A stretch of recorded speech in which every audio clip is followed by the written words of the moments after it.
Okay, so बायोटेक्नॉलॉजीमध्ये लक्ष द्या सगळ्यांनीकडे. बायोटेक्नॉलॉजीमध्ये second point आपण स्टार्ट केलेला आहे जीन थेरपी. या आधीच्या ह्याच्यामध्ये आपण इन्सुलिन आणि व्हॅक्सिन प्रोडक्शन हे 2 पॉईंट स्टडी केले. Next is gene therapy. So काल आपण बघत होतो की जीन थेरपी किती वेनी यूज होऊ शकते. सो त्याच्यामध्ये सगळ्यात फर्स्ट तुम्हाला सांगितलं रिप्लेस मिसिंग और डिफेक्टिव्ह जीन. सपोज जीनोमध्ये एखादा जीन मिसिंग असेल किंवा एखादा जीन नसेल किंवा आहे पण तो डिफेक्टिव्ह आहे, या दोन्ही कंडिशनमध्ये त्या जीनला रिप्लेस करण्यासाठी डिफेक्टिव्ह जीन ऐवजी नॉर्मल जीन इन्सर्ट करण्यासाठी जीन थेरपी जी आहे ती यूज केली जाते. Next deliver gene that can destruct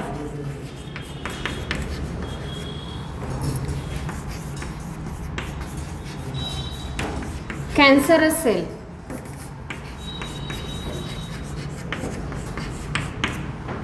cancerous सेलला डिस्ट्रॉय करू शकतो असा जीन जर आपण कॅन्सरस सेलमध्ये इंट्रोड्यूस केला तर तो जो जीन आहे त्या कॅन्सरस सेलला डिस्ट्रॉय करणार आहे. इन शॉर्ट कॅन्सर क्युअर करण्यासाठी तो हेल्प करणार आहे. सो आपण असाही जीन कॅन्सरस सेलमध्ये ॲड करू शकतो ज्या जीनमुळे त्याच्या प्रॉडक्टमुळे कॅन्सरस सेल डिस्ट्रॉय होणार आहे. सो हा एक यूज आहे gene थेरपीचा.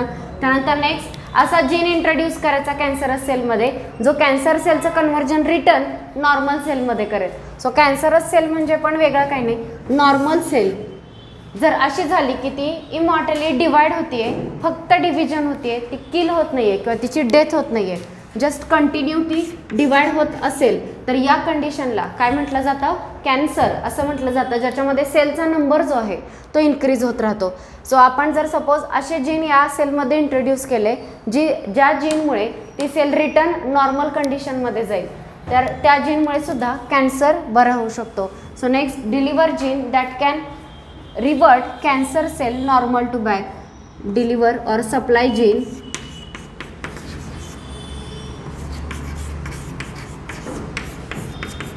that can revert cancer cell to the normal.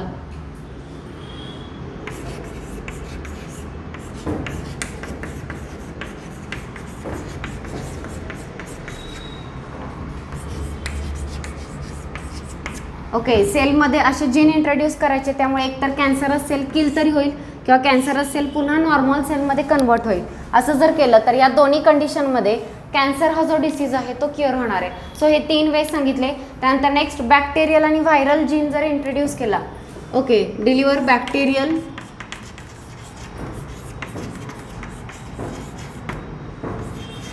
और व्हायरल जीन. बॅक्टेरियल किंवा व्हायरल जीन जो आहे तो आपल्या जीनोममध्ये इंट्रोड्यूस करायचा.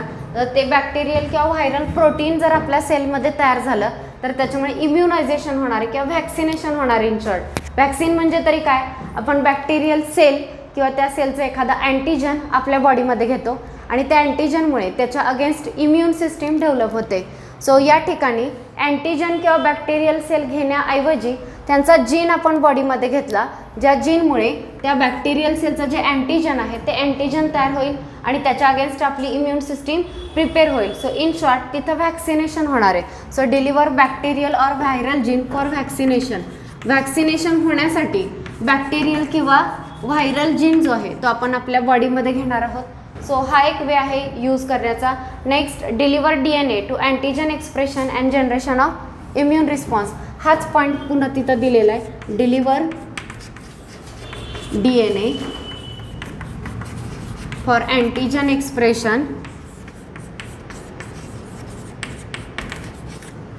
And developing immune response. Antigen express होईल आणि इम्युन रिस्पॉन्स जो आहे तो त्याच्यामध्ये डेव्हलप होईल किंवा जनरेट होईल. And generating immune response. So हा एक वे किंवा हा एक वे आहे, रिझन आहे ज्याच्यासाठी आपण जीन सेलमध्ये डिलिव्हर करणार आहोत. त्यानंतर next supply gene for impairing viral replication. Supply gene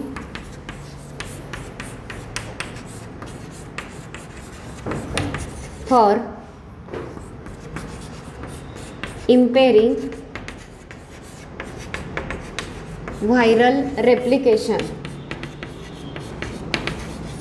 सेलमध्ये फॉर एक्झाम्पल ही सेल असेल तर या सेलमध्ये असा जीन सप्लाय करायचा की ज्या जीनमुळे सपोज एखादा व्हायरस या सेलमध्ये आला तर या व्हायरसचा तो रिप्लिकेशन होऊ देणार नाही किंवा व्हायरसचा नंबर इन्क्रीज होऊ देणार नाही. सो असा जर जीन आपण इंट्रोड्यूस केला तर हा व्हायरस आपल्याला त्रासदायक ठरणार नाही. सो आपण आपल्या सेलमध्ये असा जीन इंट्रोड्यूस करू शकतो जो व्हायरल रेप्लिकेशन त्याचा नंबर जो इन्क्रीज होतो ते स्टॉप करू शकेल. Next, provide gene that promote growth of new tissue. Provide gene that promote growth of new tissue. असा जीन प्रोव्हाइड करायचा की ज्याच्यामुळे नवीन टिश्यूची ग्रोथ जी आहे ती प्रमोट होणार आहे. मग आता नवीन टिश्यू का तयार करायचा आहे? सपोज इंजुरी झालेली आहे किंवा कुठला एखादा टिश्यू डॅमेज झालेला आहे, खराब झालेला आहे, बर्न झालेला आहे, तर त्या ठिकाणी नवीन टिश्यू तयार करायचा आहे. तर सेलमध्ये आपण असा जीन इंट्रोड्यूस करायचा आहे नॉर्मल सेलमध्ये की ज्याच्यामुळे नवीन टिश्यूची ग्रोथ जी आहे ती फास्ट होईल आणि तिथं रिजनरेट, तो बॉडी पार्ट जो खराब झालेला आहे तो पुन्हा रिजनरेट होईल. सो हे वेगवेगळे वेज तुम्हाला सांगितले. यातले हे जे 2 वे आहेत हे कॅन्सरसाठी सांगितले. त्यानंतर हे जे 2 वे सांगितलेले आहेत हे व्हॅक्सिनसाठी सांगितलेले आहेत. हे व्हायरससाठी दिलेले तुम्हाला आणि हा न्यू टिश्यूसाठी दिलेला आहे. सो किती वेज आहेत पुन्हा एकदा रिपीट करते. जो समजलेला नाही तो विचारा. पहिला सांगितला रिप्लेस मिसिंग और डिफेक्टिव्ह जीन. सपोज एखादा जीनच नाही आहे किंवा आहे पण तो डिफेक्टिव्ह आहे. ह्या दोन्ही कंडिशनमध्ये तो डिफेक्टिव्ह जीन किंवा मिसिंग जीनच्या ऐवजी आपण काय ॲड करू शकतो? नॉर्मल जीन, आणि त्या जीनचं फंक्शन आपल्याला पुन्हा मिळू शकतं. सेकंड, कॅन्सरच्या बाबतीत 2 गोष्टी होऊ शकतात. कॅन्सरस सेलमध्ये असा जीन इंट्रोड्यूस करायचा की ज्या जीनमुळे ती कॅन्सरस सेल काय होईल? डिस्ट्रक्ट होईल, तिला किल केलं जाईल. किंवा कॅन्सरस सेलमध्ये असा जीन इंट्रोड्यूस करायचा ज्याच्यामुळे कॅन्सरस सेल नॉर्मल सेलमध्ये रिटर्न कन्वर्ट होईल. सो ह्या दोन्ही गोष्टी ज्या आहेत त्या कॅन्सर सेलच्या बाबतीत आपण यूज करू शकतो. हे जे दिलेलं आहे या 2 कंडिशनमध्ये बॅक्टेरियल किंवा व्हायरल जीन आपल्या जिनोममध्ये इंट्रोड्यूस केला जातो जेणेकरून व्हॅक्सिनेशन होईल. ते बॅक्टेरियल प्रोटीन अँटीजन आपल्या बॉडीमध्ये तयार होईल आणि इम्युन सिस्टीम डेव्हलप होईल. So deliver DNA for antigen expression and generating immune response. म्हणजे बॅक्टेरियल जीन जर तुम्ही घेतला तर त्या जीनपासून अँटीजन तयार होईल, त्या बॅक्टेरियाचं प्रोटीन तयार होईल. प्रोटीन जर तयार झालं बॅक्टेरियाचं तर त्याच्या अगेन्स्ट आपण इम्युन रिस्पॉन्स डेव्हलप करणार आहोत. सो हा एक वे आहे. सो ते 2 वे व्हॅक्सिनेशनसाठी दिले. त्यानंतर व्हायरससाठी कुठला सांगितला की जीन आपल्या सेलमध्ये असा जीन असेल की जो व्हायरसचं रेप्लिकेशनच होऊ देत नाहीत, व्हायरसच्या रेप्लिका तयार होत नाहीत किंवा व्हायरसच्या कॉपीज वाढत नाही. असं जर जीन असेल तर त्याच्यामुळे आपल्याला कुठलंही व्हायरल इन्फेक्शन होऊ शकत नाही. आणि लास्ट आहे provide gene that promote growth of new tissue. नवीन टिश्यूची ग्रोथ प्रमोट करणारा जर आपण जीन इंट्रोड्यूस केला तर डॅमेज टिश्यू किंवा जिथे इंजुरी झालेली आहे तर तो इंजर्ड पार्ट जो आहे तो पुन्हा नॉर्मल होऊ शकतो, त्या ठिकाणी नवीन टिश्यू पुन्हा एकदा ग्रो होऊ शकतो. सो हे काही वेज सांगितले की ज्याच्यासाठी आपण जीन थेरपी घेणार. सगळ्यांना वेज समजले? सो बोर्ड एक्झाममध्ये थिअरीमध्ये हा क्वेश्चन विचारला जाऊ शकतो की जीन थेरपी कुठल्या कुठल्या रिझनसाठी यूज केली जाते. सगळ्यांना हे माहिती की डिफेक्टिव्ह जीन रिप्लेस करण्यासाठी जीन थेरपी दिली जाते, पण हे बाकीचेही वेज आहेत. कॅन्सरस सेल डिस्ट्रॉय करण्यासाठी, व्हायरल रेप्लिकेशन स्टॉप करण्यासाठी, नवीन टिश्यू ग्रो व्हावा म्हणून, किंवा बॅक्टेरियल किंवा व्हायरल व्हॅक्सिनेशन त्या जीनच्या मदतीनं केलं जातं. सो हे वेगवेगळे वेज आपण बघितले. आता फायनली तो जो जीन इंट्रोड्यूस करायचा आहे आपल्या सेलमध्ये तर तो इंट्रोड्यूस कसा करायचा त्याचे 3 वेज आहेत. 3 मार्गाने आपल्या सेलमध्ये तो जीन इंट्रोड्यूस केला जाऊ शकतो. सो कसा केला जाऊ शकतो बघा. इन विवो, एक्स विवो आणि लायपोझोम अशा 3 मेथड्स आहेत.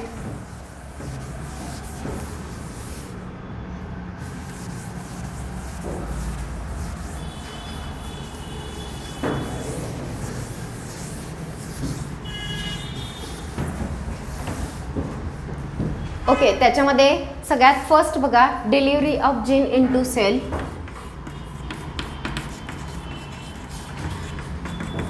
Delivery of gene into sale.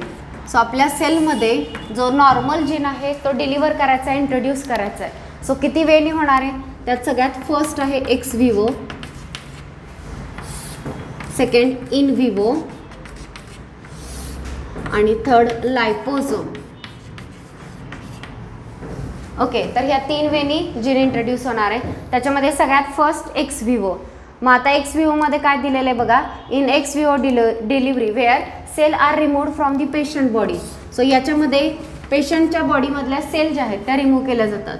Sale are remove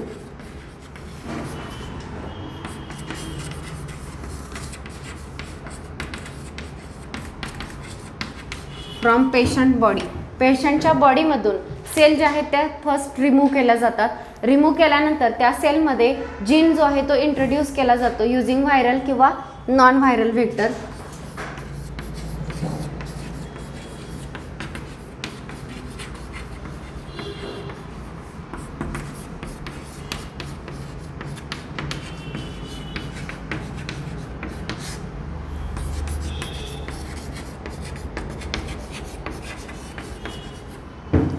so ex व्हिओमध्ये पहिलं तुम्हाला सांगितलं की पेशंटच्या बॉडीमधली ज्या सेलमधले जीन खराब झालेले आहेत तर त्या सेल रिमूव्ह केल्या जातात. रिमूव्ह केल्यानंतर त्या सेलमध्ये जीन तुम्हाला इंट्रोड्यूस करायचा आहे. कसा जीन इन्सर्ट करायचा, तर व्हायरल किंवा non viral vector. Viral vector म्हणजे काय, व्हायरस काय करतो, जेव्हा व्हायरस कोणत्याही सेलमध्ये जात असतो तर व्हायरसला स्वतःचा जीन स्वतः कॉपी करता येत नाही. मग व्हायरस काय करतो, स्वतःचा जो जीन आहे, समजा हा आपला जीन असेल तर या जीनमध्ये तो स्वतःचा जीन इन्सर्ट करतो आणि आपल्या जीनसोबत स्वतःच्या जीनच्या कॉपीज तयार करून घेत असतो. सो या वेळी जेव्हा व्हायरल स्वतःचा जीन इंट्रोड्यूस करेल तेव्हा आपला टार्गेट जीनसुद्धा त्याच्याबरोबर इंट्रोड्यूस होणार आहे. सो एक्स व्हिओमध्ये पेशंटच्या बॉडीमधल्या सेल काढून घ्यायच्या आणि मग त्या सेलमध्ये जीन इंट्रोड्यूस करायचा with the help of viral or non viral vector. तर याला म्हटलं जातं x vivo delivery of gene. So याच्यामध्ये पार्किन्सन्स डिसीज, पार्किन्सन्स ब्रेनशी रिलेटेड एक डिसीज आहे ज्याच्यामध्ये आपल्या न्यूरॉन डॅमेज होत असतात. सो त्या कंडिशनमध्ये जो जीन डिफेक्टिव्ह आहे त्याला रिप्लेस करण्यासाठी ही एक्स व्हिओ ट्रीटमेंट यूज केली जाते. सेकंड आहे इन व्हिओ. इन व्हिओमध्ये आणि एक्स व्हिओमध्ये काय फरक आहे बघा. एक्स व्हिओमध्ये पेशंटच्या बॉडीमधल्या सेल बाहेर लॅबमध्ये काढून घेतल्या आणि मग जीन डिलिव्हर केला. इन व्हिओमध्ये तसं केलं जात नाही, सेल रिमूव्ह केला जात नाही. डायरेक्ट बॉडीमध्ये सेल असतानाच त्याच कंडिशनमध्ये डायरेक्ट जीन इन्सर्ट केला जातो. So in vivo delivery where therapeutic gene are directly delivered into the cell. Okay, gene are directly introduced into the cell at target site. Okay, in व्हिओमध्ये काय सांगितलं की sale नाही remove करायच्या. जी काही target site आहे जिथं gene खराब झालेलं आहे त्या सेलमध्ये डायरेक्ट जीन काय करायचा, इंट्रोड्यूस करायचा आहे त्या ठिकाणी, किंवा जो डिसीज टिश्यू आहे त्याच्यामध्ये डायरेक्ट तो जीन इंजेक्ट करायचा. Like intravenous infusion gene to treat cancer are injected directly into the tumour. जसं ट्यूमर असेल, एखादा कॅन्सर असेल तर त्या कॅन्सरस सेलला किल करण्यासाठी जर जीन इंट्रोड्यूस करायचं आहे, कॅन्सरस सेल बाहेर काढली जात नाही, डायरेक्ट जिथं ट्यूमर आलेला आहे, जिथं गाठ आलेली आहे तर त्या गाठीमध्ये तो DNA जो आहे तो डायरेक्ट इन्सर्ट केला जातो तिथल्या सेलमध्ये. सो यात आणि यात एवढाच फरक आहे. एक्स व्हिओमध्ये टार्गेट किंवा पेशंटमधल्या सेल रिमूव्ह केल्या जातात आणि त्या ठिकाणी व्हायरल व्हेक्टरच्या मदतीनं नॉर्मल जीन इंट्रोड्यूस केला जातो.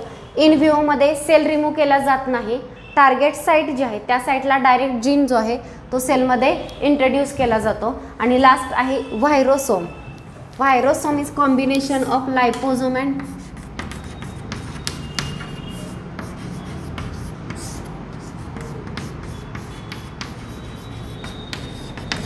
सो व्हायरोसोम ही जी गोष्ट आहे दोन गोष्टींचं कॉम्बिनेशन आहे, liposome and inactivated HIV virus.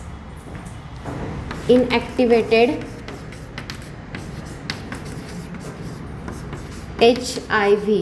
Okay, ह्या दोघांच्या कॉम्बिनेशनला व्हायरोसोम असं म्हटलेलं आहे. मग आता हे जे व्हायरोसोममध्ये सगळ्यात पहिला लायपोसोम काय आहे ते आपल्याला सगळ्यात फर्स्ट बघावं लागेल. लायपोसोम म्हणजे लिपिड. तुम्हाला सगळ्यांना माहिती आहे लिपिडमध्ये दोन पार्ट असतात, हायड्रोफिलिक हेड आणि हायड्रोफोबिक टेल. मग आता हे स्ट्रक्चर स्टॅबिलाइज व्हावं, तुम्ही लिपिड बायलेअर फ्लुइड मोझॅइक मॉडेल आपल्या मेम्ब्रेनचं शिकलेलं आहात. सो त्याच्यामध्ये जर हे एकच लेअर तयार झाला तर बाहेरच्या साईडला सुद्धा वॉटर आहे, आत सुद्धा वॉटर आहे. सो एका ह्याचं स्ट्रक्चर स्टेबल होत नाही. सो त्या कंडिशनमध्ये दोन लेअर तयार केले जातात, जिथं हायड्रोफिलिक हेड बाहेरच्या एन्व्हायरमेंटला एक्सपोज आहेत आणि हायड्रोफोबिक टेल इंटरनल साईडला प्रेझेंट आहेत. ह्याला म्हणायचं बायलेअर. तेच तुम्ही मायसेल पण तयार करू शकता. मायसेल या टाईपचं स्ट्रक्चर असतं. हे हायड्रोफिलिक हेड आहेत आणि हायड्रोफोबिक टेल सगळ्या आतल्या बाजूला असतात, जेणेकरून वॉटरशी त्या टेलचा कॉन्टॅक्ट होणार नाही. याला म्हणायचं मायसेल, याला म्हणायचं बायलेअर. आणि लायपोझोम काय असणार आहे बघा, तर लायपोझोम या टाईपचं स्ट्रक्चर आहे, म्हणजे तो बायलेअरच फक्त सर्क्युलर फॉर्ममध्ये. बघा हा जो एक लेअर आहे तो एक लिपिडचा लेअर आहे आणि हा दुसरा लिपिडचा लेअर. सो या वेळी लिपिडचे किती लेअर प्रेझेंट आहेत, 2, आणि त्याचा असं स्पेरिकल बॉल लाईक स्ट्रक्चर तयार झालेलं आहे. आणि आतमध्ये जी कॅव्हिटी आहे याच्यामध्ये इनॲक्टिवेटेड HIV व्हायरस तुम्ही ठेवू शकता आणि या कॉम्बिनेशनला म्हटलं जातं व्हायरोसोम. सो व्हायरोसोम 2 गोष्टींचं कॉम्बिनेशन आहे, लायपोझोम आणि इनॲक्टिवेटेड HIV. आणि लायपोझोम म्हणजे काय, तर लिपिडचा बायलेअर असा मोठा तयार केला आणि तोच फोल्ड होऊन जर त्याचं सर्क्युलर स्ट्रक्चर तयार झालं, बॉल लाईक स्पेरिकल स्ट्रक्चर तयार केलं, आतली कॅव्हिटी पोकळ ठेवली ज्यात काही नाही आहे, असं जर स्ट्रक्चर तयार केलं तर हे विदाऊट व्हायरस या स्ट्रक्चरला म्हणायचं आहे लायपोझोम. आणि यात जेव्हा इनॲक्टिवेटेड HIV ॲड करणार तेव्हा आपण त्याला म्हणणार आहोत व्हायरोसोम. सगळ्यांना कळलं का? सो हा व्हायरोसोम जो आहे तो यूज करून जीन डिलिव्हर केला जाऊ शकतो. सो आपल्या बॉडीमध्ये जीन कसा डिलिव्हर करायचा, 3 वेज तुम्हाला सांगितले. फर्स्ट एक्स विवो, दुसरं इन विवो आणि तिसरं व्हायरोसोम. एक्स विवोमध्ये सेल रिमूव्ह केल्या जातात पेशंटच्या बॉडीमधल्या आणि नंतर व्हायरल व्हेक्टरच्या मदतीनं जीन इंट्रोड्यूस केला जातो. इन विवोमध्ये डायरेक्ट टार्गेट साईटला जीन काय केला जातो, डॅमेज सेलमध्ये जीन इंट्रोड्यूस केला जातो. आणि व्हायरोझोममध्ये लायपोझोम प्लस इनॲक्टिवेटेड HIV याचं कॉम्बिनेशन तयार केलं जातं, ज्याला व्हायरोसोम म्हटलं जातं आणि हा डायरेक्ट जीन डिलिव्हरीसाठी वापरला जातो. सो हे 3 वेज तुम्हाला सांगितले जीन डिलिव्हरीचे. तर त्याच्यामध्ये एक्स विवोमध्ये एक्झाम्पल दिलेले पार्किन्सन्स डिसीज. पार्किन्सन्स डिसीजमध्ये जीन डिलिव्हर करण्यासाठी एक्स विवो ही मेथड वापरली जाते. त्यानंतर इन विवो कॅन्सरमध्ये यूज केली जाते. कॅन्सरस सेल डिस्ट्रॉय करण्यासाठी जो जीन इंट्रोड्यूस केला जाईल तो डायरेक्ट त्या ट्यूमरमध्ये इंट्रोड्यूस केला जाईल, ट्यूमरच्या सेल बाहेर रिमूव्ह केला जात नाही. आणि व्हायरोझोम जो आहे त्या ठिकाणी bionic chip are the other method of gene delivery. हां, ती बायोनिक चिप ही दुसरी मेथड दिलेली आहे. यूज ऑफ व्हायरोझोम करून तुम्ही डायरेक्ट जीन जो आहे तो सेलमध्ये इंट्रोड्यूस करू शकता. सो ह्या 3 मेथड झाल्या की जीन कसा इंट्रोड्यूस करायचा. यानंतर नेक्स्ट आपण पाहणार आहोत जीन थेरपी. सो एकदा रिपीट करते तुम्हाला, जीन थेरपी म्हणजे काय. तुम्हाला सुरुवातीला सांगितलं जीन म्हणजे काय. Gene is A segment of DNA which either code for part of protein और एंटायर प्रोटीन. पूर्ण प्रोटीनसाठी कोड करेल किंवा प्रोटीनचा एखादा पार्ट तयार करेल. सो याला आपण काय म्हणणार आहोत, जीन. जीन थेरपी म्हणजे काय, तर एखादा डिफेक्टिव्ह जीन जो आहे तो रिप्लेस करून त्याऐवजी नॉर्मल जीन इंट्रोड्यूस करणं, याला काय म्हटलं जातं, जीन थेरपी. मग आता ही जी जीन थेरपी आहे ही का केली जाते किंवा कोणकोणत्या रिझनसाठी केली जाते. सो बरेच तुम्हाला रिझन सांगितले. त्यात फर्स्ट काय सांगितलं होतं, आठवतंय, मिसिंग किंवा डिफेक्टिव्ह जीन रिप्लेस करण्यासाठी. नेक्स्ट कॅन्सरस सेलला डिस्ट्रॉय करणारे जीन इंट्रोड्यूस करण्यासाठी. नेक्स्ट सांगितलं होता कॅन्सरस सेलला पुन्हा नॉर्मल सेलमध्ये कन्वर्ट करतील असे जीन इंट्रोड्यूस करण्यासाठी. त्यानंतर नेक्स्ट होता बॅक्टेरियल किंवा व्हायरल जीन वॅक्सिनेशनसाठी इंट्रोड्यूस करायचा.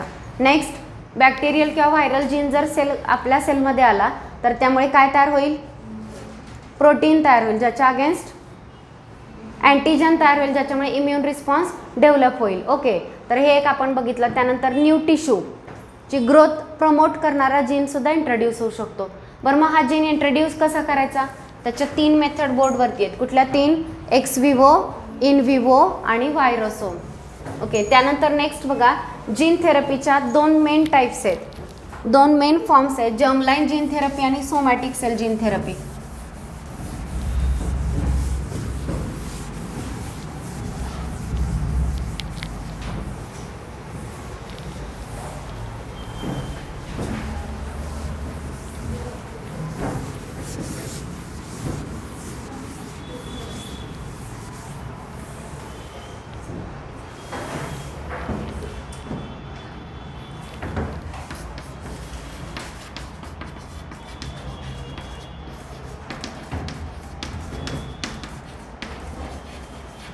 So there are 2 forms of gene therapy. First is germline gene therapy.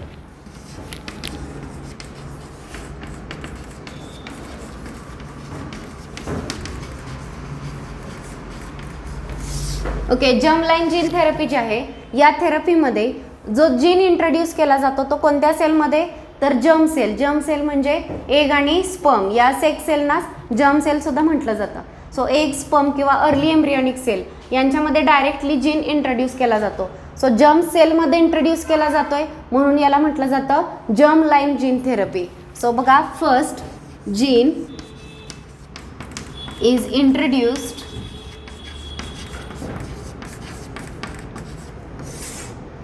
in germ cell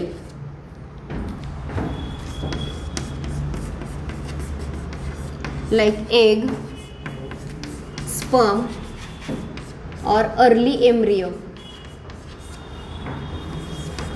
so first point मध्ये हे लक्षात ठेवा की जीन कोणत्या सेलमध्ये इंट्रोड्यूस केला जातोय, एकतर एगमध्ये, स्पर्ममध्ये किंवा अर्ली एम्ब्रियो या सेलमध्ये जीन काय केला जातो, इंट्रोड्यूस केला जातो, म्हणून त्याला म्हटलं जातं जर्म लाईन जीन थेरपी. ठीक आहे, आता याच्यामध्ये जर जीन इंट्रोड्यूस केला म्हणजे एगमध्ये सपोज एखादा जीन डिफेक्टिव्ह आहे तो तुम्ही काढला आणि त्याऐवजी नॉर्मल जीन इंट्रोड्यूस केला तर याचा फायदा काय होईल, या एग आणि स्पर्मपासून नवीन ऑर्गॅनिझम डेव्हलप होणार आहे. तर तो जो नवीन जीन तुम्ही ॲड केलेला आहे तो एग सोबत नवीन ऑर्गॅनिझममध्ये जाणार आहे. इन शॉर्ट, आत्ताच्या जनरेशनचं, या पिढीचा एग, त्याच्यामधले सेल, जीन तुम्ही मॉडिफाय केले तर हा मॉडिफाय केलेला जीन पुढच्या जनरेशनकडे जाणार आहे. हा याचा मेन फायदा आहे. सो बघा, मॉडिफाईड जीनोम इज ट्रान्सफर्ड और it is allowed to transfer modified genetic information to next generation. So modified genome is transferred to next generation. Modified genome जो आहे तो कुठे पास होणार आहे, नेक्स्ट जनरेशनकडे पास केला जाणार आहे. त्यानंतर नेक्स्ट बघा, ही जी थेरपी आहे it is highly effective in countering genetic disorder. Okay, ही जी थिअरी आहे ती खूप इफेक्टिव्ह आहे, पण ही काही टेक्निकल आणि एथिकल रिझनमुळे ह्युमन बिंगमध्ये यूज केली जात नाही किंवा काही रिझनमुळे ह्युमन बिंगमध्ये ही डायरेक्टली अप्लाय होत नाही. So due to technical and ethical reason cannot be used in ह्युमनमध्ये मात्र ही ट्रीटमेंट यूज करता येत नाही. सो आपण पाहतोय 2 forms of gene therapy. First form सांगितला जर्म लाईन जीन थेरपी. यात 3च पॉईंट लक्षात ठेवायचे आहेत.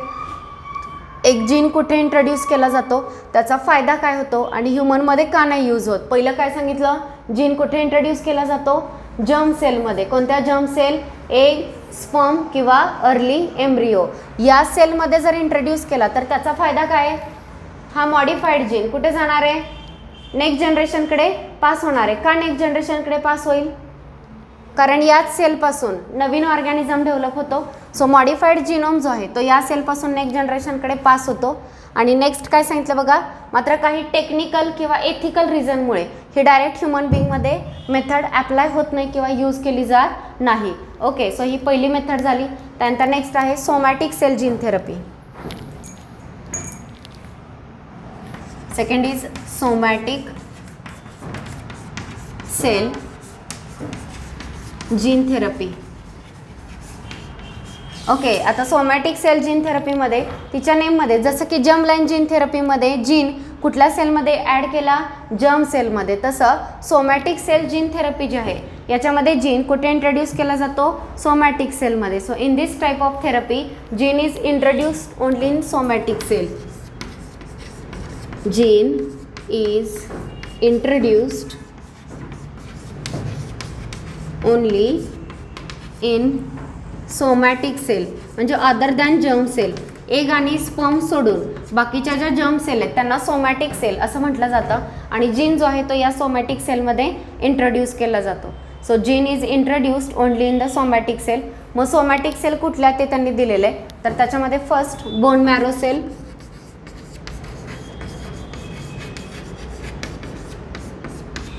ठीक आहे. बोन मॅरो सेलमधला जीनोम तुम्ही यावेळी मॉडिफाय करू शकता. Hepatic cell, fibroblast endothelium and pulmonary epithelium. Fibroblast माहिती आहे,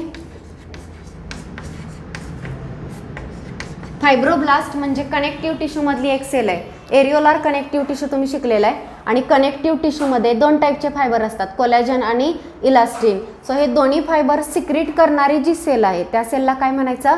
फायब्रोब्लास्ट. सो फायब्रोब्लास्ट ही एक सेल आहे कनेक्टिव्ह टिश्यूमधली. सो ती सेलसुद्धा इथं मॉडिफाय होते. Endothelium and pulmonary epithelial cell. So endothelium म्हणजे इंटरनल ऑर्गनचा जो इपिथेलियम आहे त्यालाच एंडोथेलियम म्हटलं जातं. सो त्याच्या सेल मॉडिफाय होऊ शकतात. नेक्स्ट आहे endocrine cell, smooth muscle sale.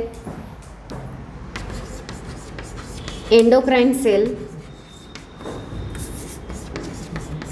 Smooth muscle sale,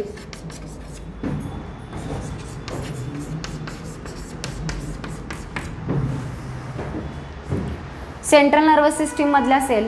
तर या सगळ्या blood smooth muscle cell of blood vessel wall.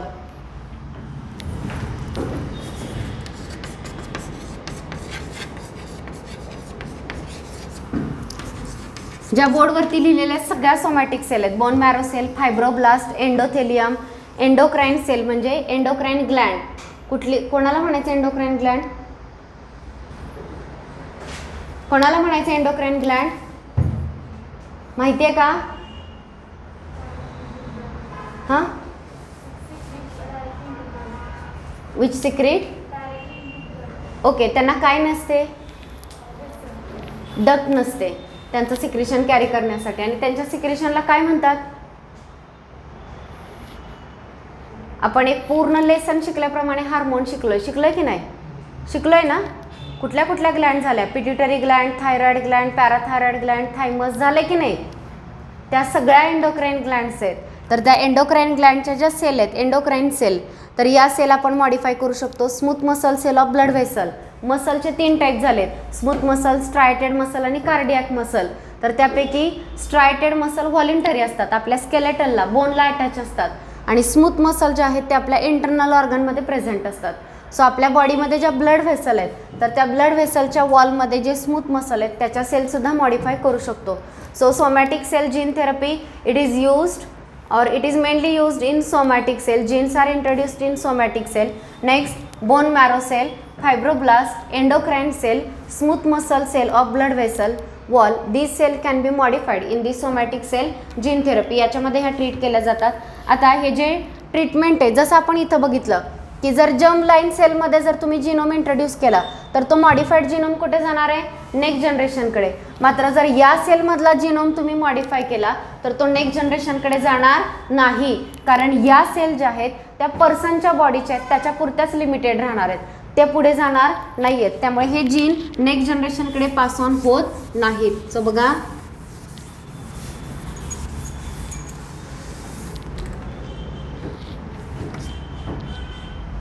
so modified genome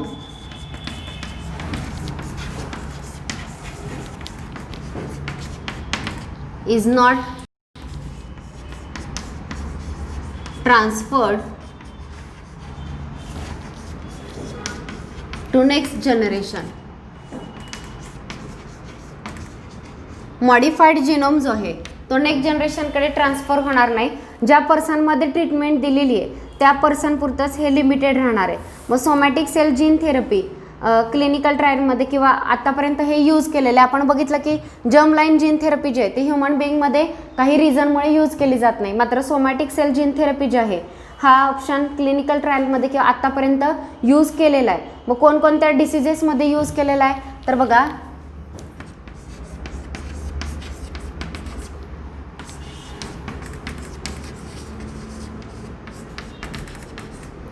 एक कॅन्सरमध्ये याला यूज केलेला आहे. त्यानंतर सेकंड तुम्हाला सांगितलं बघा, कॅन्सर नंतर नेक्स्ट दिलेले rheumatoid arthritis, blood disorder including SCID, rheumatoid arthritis,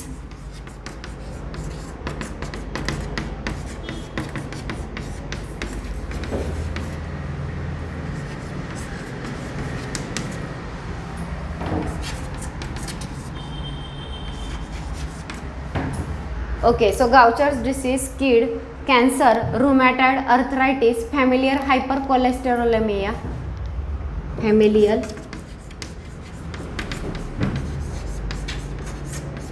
hyper cholesterolaemia. So या वेगवेगळ्या डिसीजेसमध्ये somatic cell gene therapy, haemophilia, phenylketonuria, cystic fibrosis ते पण दिलेलं आहे. हेमोफिलिया तुम्हाला माहिती आहे आता, हेमोफिलिया, फेनिलकिटोन्युरिया, सिस्टिक फायब्रोसिस. तर या वेगवेगळ्या डिसीजेसमध्ये ही सोमॅटिक सेल थेरपी जी आहे ती यूज केली जाते. सो आता सगळ्या डिसीजेसची मिनिंग माहिती आहेत का बघा. कॅन्सर तुम्हाला माहिती आहे, ज्याच्यामध्ये बॉडीच्या सेल जेव्हा कॅन्सरस होतात तेव्हा त्या अनकंट्रोलेबली फक्त डिवाइड होत राहतात, कंट्रोल राहत नाही त्यांच्या डिव्हिजनवरती, किंवा त्या सेलची डेथ कधीच होत नाही, फक्त डिवाइड होत राहतात आणि गाठी तयार करतात, त्यांना म्हटलं जातं कॅन्सरस सेल. सो असा कॅन्सर ट्रीट करण्यासाठी somatic cell gene therapy use केली जाते. नेक्स्ट रुमॅटॉइड अर्थरायटिस, हा तुम्ही 11वीमध्ये स्केलेटन अँड लोकोमोशनमध्ये शिकलेला डिसीज आहे.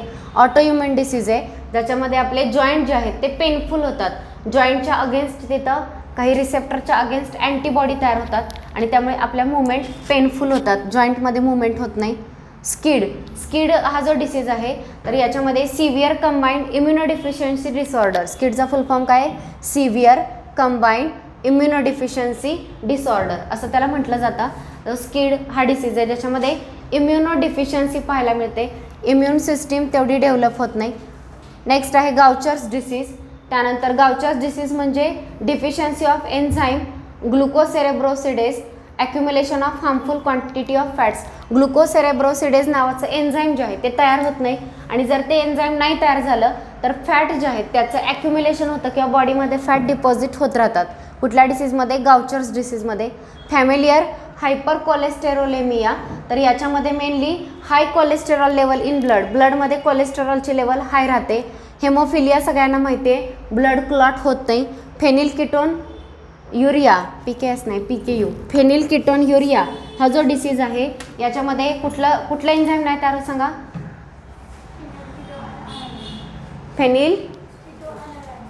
फेनिल ॲलानाइन हायड्रॉक्झिलेज एन्झाईम नेम काय आहे? फेनिल ॲलानाइन हायड्रॉक्झिलेज हे एन्झाईम तयार होत नाही. हे एन्झाईम तयार नाही झालं तर काय होतं? फेनिल ॲलानाइनचं कन्व्हर्जन कशामध्ये नाही होत? टायरोसिनमध्ये होत नाही. तसं नाही झालं तर फेनिल ॲलानाइन ॲक्युम्युलेट होतं आणि युरिनमधून बॉडीच्या बाहेर रिलीज होतं, त्याला आपण फेनिलकिटोन्युरिया असं म्हणतो.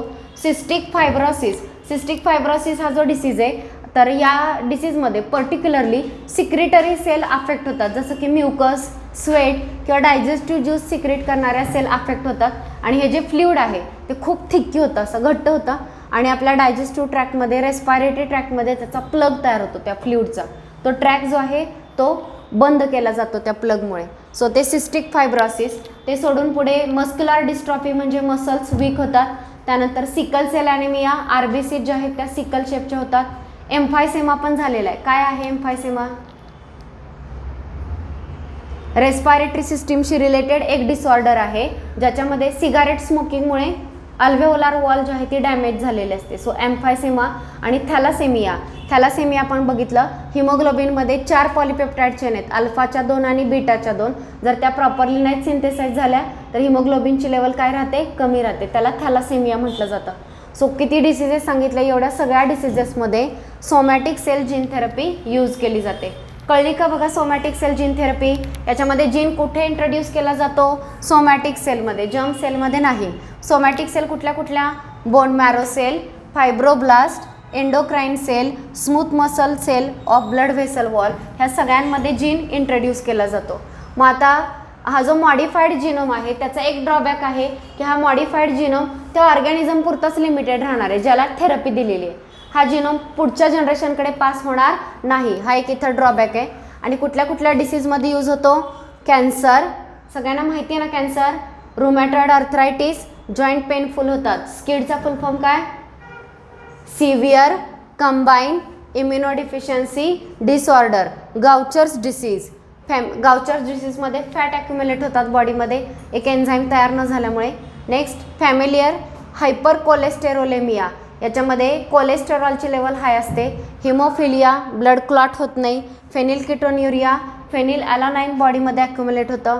सिस्टिक फायब्रोसिस, सिक्रिशन करणाऱ्या सेल्स अफेक्ट होतात. ओके. आणि बाकीच्या मस्क्युलर डिस्ट्रॉफी, एम्फायसेमा आणि थॅलासेमिया दिलं आहे. Okay. Okay, so next is genetically modified organism. So genetically modified ऑर्गॅनिझमचे 2 पार्ट आहेत. पहिला आहे ट्रान्सजेनिक प्लांट. ट्रान्सजेनिक प्लांट हा जो पार्ट आहे तुम्ही बायो 1 मध्ये स्टडी केलेला असेल. सेकंड पार्ट आहे ट्रान्सजेनिक ॲनिमल. सो आपण सेकंड स्टार्ट करतोय ट्रान्सजेनिक ॲनिमल्स.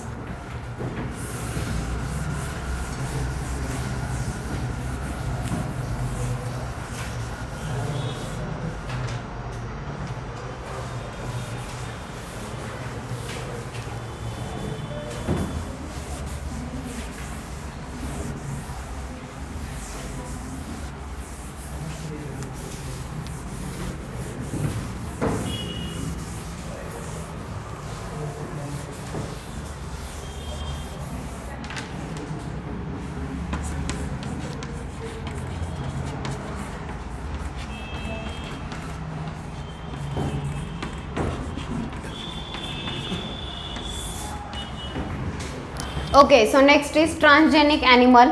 सो बरेच ट्रान्सजेनिक ॲनिमल जे आहेत ते आतापर्यंत तयार केलेले आहेत. मग त्याच्यामध्ये मेनली माईस, सगळ्यात जास्त माईसचं प्रमाण आहे. जेवढे पण ट्रान्सजेनिक ॲनिमल आहे त्याच्यामध्ये सगळ्यात जास्त प्रोपोर्शन ट्रान्सजेनिक माईसचं आहे. सो ट्रान्सजेनिक माईस आहे रॅट, रॅबिट, पिग,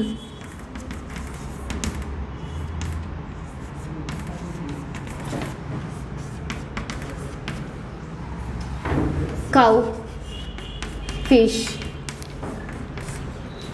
होल, त्यानंतर chicken, ship.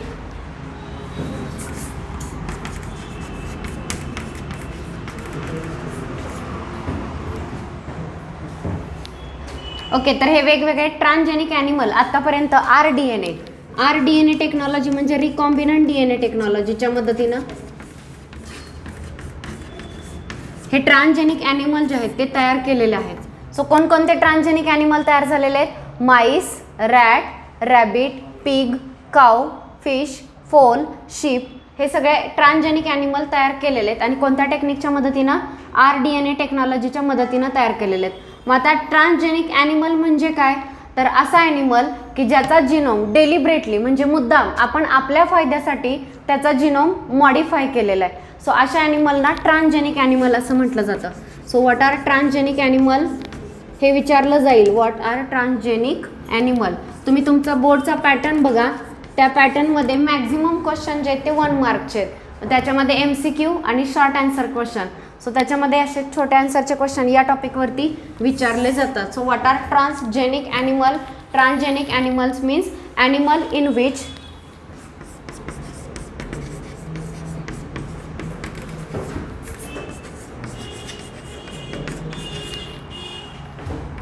there is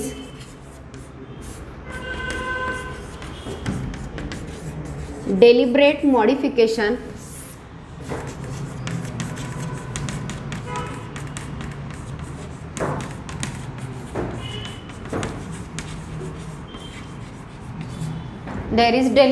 modification of their genome. It is called as transgenic animal. सगळ्यांना कळते का बघा? जिनोम या शब्दाचा अर्थ होतो टोटल जेनेटिक मटेरियल.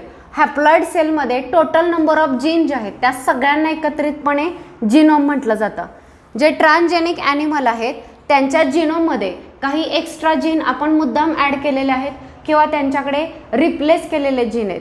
सो याच्यामुळे त्या ऑर्गॅनिझमचे कॅरेक्टरिस्टिक थोडे चेंज होतात आणि आपण आपल्या फायद्यासाठी असे ट्रान्सजेनिक ॲनिमल जे आहेत ते तयार करतो. ओके, मग आता याच्यामध्ये बघा तसं नॉर्मली कंटिन्युअस म्युटेशन होणं किंवा इतर गोष्टींमुळे व्हॅरिएशन होत असतं. पण या ठिकाणी आपण त्या म्युटेशनचे किंवा व्हॅरिएशनसाठी वेट न करता आपल्याला पाहिजे ते जीन त्यांच्या जिनोममध्ये आपण इंट्रोड्यूस केलेले आहेत आणि आपल्याला हवा तसा ॲनिमल जो आहे तो तयार केलेला आहे. आता सगळ्यात महत्त्वाचं फॉरेन DNA इंट्रोड्यूस कसं करायचा? So foreign DNA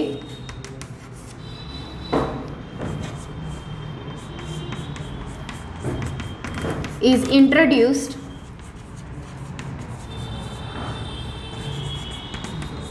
with the help of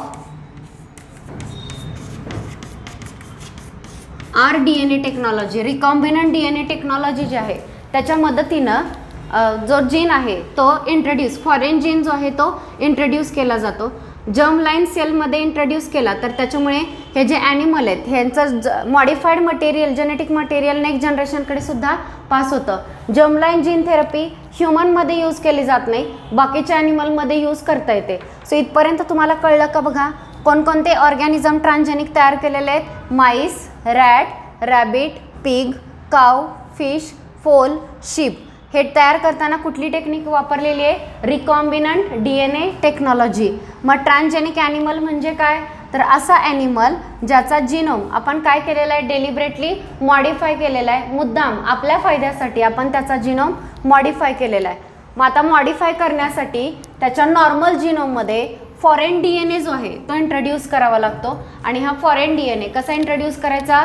with the help of recombinant DNA technology. Foreign DNA जो आहे तो त्याच्यामध्ये इंट्रोड्यूस केला जातो. ओके, सो हा जो DNA आहे जर जर्म लाईन सेलमध्ये इंट्रोड्यूस केला तर त्यामुळे जर्म सेल बरोबर सेक्स सेल बरोबर तो DNA नेक्स्ट जनरेशनकडे पास ऑन होतो आणि पुढचे ऑर्गॅनिझमसुद्धा मॉडिफाईड तयार होतात. ओके, मग आता हे रिकॉम्बिनंट किंवा हे ट्रान्सजेनिक ॲनिमल का तयार करायचे? जसं आपण बघितलं की जीन थेरपी का द्यायची, कुठल्या कुठल्या कंडिशनमध्ये द्यायची? खराब जीन रिप्लेस करण्यासाठी, कॅन्सरस सेलला किल करण्यासाठी किंवा नॉर्मलमध्ये कन्वर्ट करण्यासाठी, नवीन टिश्यू तयार व्हावा म्हणून, किंवा व्हायरसचं रेप्लिकेशन स्टॉप करण्यासाठी आपण काय करतो? जीन थेरपी देतो. तसं असे ट्रान्सजेनिक ॲनिमल का तयार करायचे, ह्याचं पर्पज काय आहे? तर असे बरेच पर्पजेस दिलेले आहेत. सगळे पर्पजेस इन्क्लूड होत आहेत असं नाही, पण काही मेन पर्पजेस या ठिकाणी दिलेले आहेत. सो काय पर्पज आहे बघा.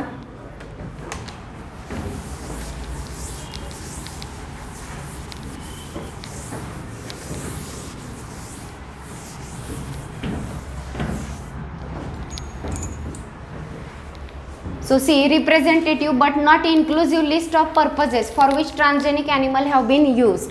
So आपण पाहणार आहोत purposes for which transgenic animals are used. वेगवेगळे पर्पजेस आहेत ज्यासाठी आपण ट्रान्सजेनिक ॲनिमल जे ते यूज करतो. सो पर्पज कोणकोणते आहेत ते आपण पाहतोय.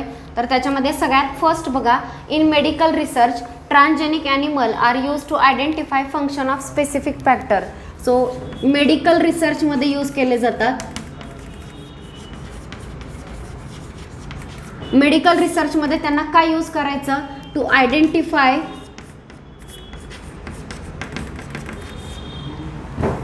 फंक्शन ऑफ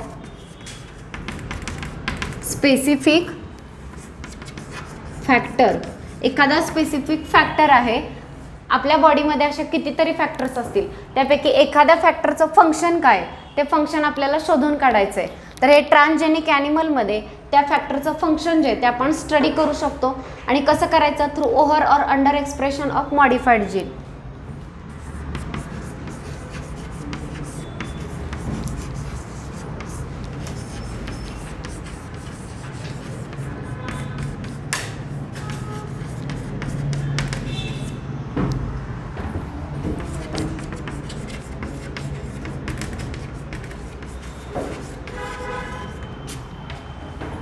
ओके, नीट लक्षात घ्या, आपल्या बॉडीमध्ये कितीतरी फॅक्टर वर्क करतायत, त्यात एखाद्या स्पेसिफिक फॅक्टरचा रोल जो आहे त्याचं फंक्शन जे ते आपल्याला फाइंड करायचं आहे, आयडेंटिफाय करायचं आहे. तर त्यासाठी आपण ट्रान्सजेनिक ॲनिमल यूज करणार ज्यांच्यामध्ये जो मॉडिफाईड जीन आहे तो ओव्हर किंवा खूप कमी एक्सप्रेस होईल. आणि त्या कंडिशनमध्ये आपला जो टार्गेट फॅक्टर आहे त्याचा रोल काय आहे तर ते आपण त्या ठिकाणी आयडेंटिफाय करू शकतो. Next, in टॉक्झिकॉलॉजी. टॉक्झिकॉलॉजी म्हणजे एखादं केमिकल आहे, ह्युमन बिईंगसाठी ते यूज करायचं केमिकल, तर ते जे नवीन तयार केलेलं केमिकल आहे तर ते टॉक्झिक आहे ह्युमन बिईंगसाठी की नाही हे चेक करण्यासाठी पहिल्यांदा या ॲनिमलवरती टेस्ट केली जाते. So in toxicological testing as a responsive test animal. Responsive test animal हे जे ॲनिमल आहेत हे केमिकलला हायली सेन्सिटिव्ह असतात. सो केमिकल जर त्यांच्यावरती ॲप्लाय केलं आणि सपोज त्या ऑर्गॅनिझमची डेथ झाली तर आपण हे मानू शकतो की ते जे केमिकल आहे आपल्यासाठी टॉक्झिन ठरू शकतं. पण जर काही रिस्पॉन्स तसा आला नाही आणि व्यवस्थित जर ट्रीट झालं तर त्याचा अर्थ त्याची टॉक्झिसिटी कमी आहे. सो या वेळी टॉक्झिकोलॉजी टेस्टिंगसाठी आपण हे ट्रान्सजेनिक ॲनिमल जे आहे ते यूज करणार आहोत. नेक्स्ट बघा mammalian developmental genetics.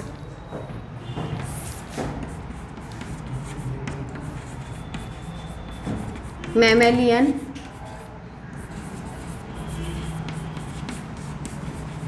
Developmental genetics.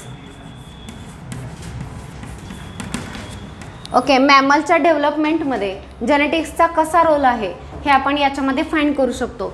So in mammalian developmental genetics आपण ट्रान्सजेनिक ॲनिमल यूज करू शकतो. आपले जीन ट्रान्सजेनिक ॲनिमलमध्ये जर इंट्रोड्यूस केलेले असतील तर त्या जीनचा रोल आपल्या डेव्हलपमेंटमध्ये कसा आहे तेच इथं स्टडी केलं जाऊ शकतं. सो मॅमेलियन डेव्हलपमेंटल जेनेटिक्समध्ये. त्यानंतर नेक्स्ट मॉलिक्युलर बायोलॉजी, म्हणजे ज्याच्यामध्ये DNA आणि DNA एक्सप्रेशनचा स्टडी केला जातो.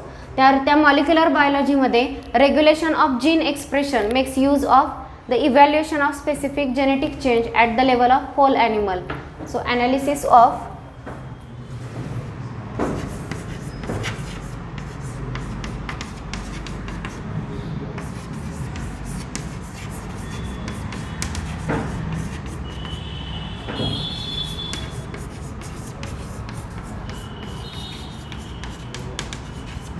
ओके, एखादा जीन कसा एक्सप्रेस होतोय त्याचं रेग्युलेशन कसं आहे ह्या रेग्युलेशनचा स्टडी करण्यासाठी आपण या ॲनिमलचा यूज करू शकतो. सो 4 पर्पजेस सांगितले ज्यासाठी ट्रान्सजेनिक ॲनिमल यूज होतात. एक, मेडिकल रिसर्चमध्ये एखाद्या फॅक्टरचा रोल आयडेंटिफाय करण्यासाठी. टॉक्झिकोलॉजीमध्ये एखादं केमिकल जे त्याची टॉक्झिक टेस्टिसिटी घेण्यासाठी. मॅमेलियन डेव्हलपमेंटल जेनेटिक्स, मॅमेलियनच्या डेव्हलपमेंटमध्ये जीनचा रोल आयडेंटिफाय करण्यासाठी आणि एखाद्या जीनचं एक्सप्रेशन कसं रेग्युलेट होतं हे स्टडी करण्यासाठी हे ट्रान्सजेनिक ॲनिमल जे आहेत ते यूज केले जातात. त्यानंतर फार्मास्युटिकल इंडस्ट्रीमध्ये वेगवेगळे प्रोटीन किंवा ड्रग जे आहेत ते तयार करण्यासाठी. Okay, so in pharmaceutical industry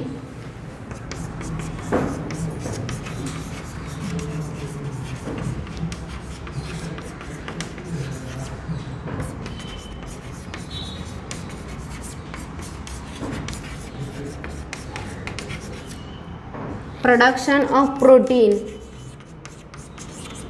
और ड्रग. फार्मास्युटिकल इंडस्ट्रीमध्ये एखादं प्रोटीन लागत असेल, एखादा ड्रग पाहिजे असेल तर त्याचं प्रोडक्शन या ॲनिमलच्या बॉडीमध्ये करता येतं.